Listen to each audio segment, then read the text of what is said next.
I am the Tofu Golem. Please enjoy the video. You begin by turning on iCloud Sync so your notes stay current across devices. Next, create 3 folders: Inbox for incoming thoughts, Projects for active work, Reference for lasting info, because structure prevents backlog. Now set a default note style and enable the camera scanner to capture receipts and documents instantly. Once done, drop one real item into Inbox and give it a tag. This immediate action starts momentum and proves the system works for you right away. You now convert loose notes into an organized workflow. Tag each note with concise labels like #project or #reference so smart folders automatically surface related items.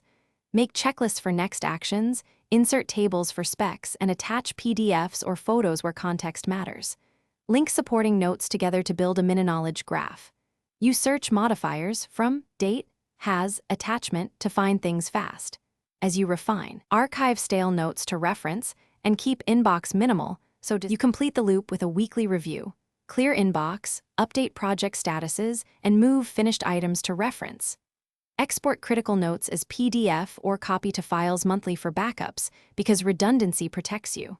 If syncing stalls, don't panic. Toggle iCloud notes off and on, sign out and back into iCloud, and verify you have enough storage. Make sure network and device OS are current. Following these final steps preserves your system's speed and prevents data drift over time. Thanks for watching. Consider subscribing if we helped you today.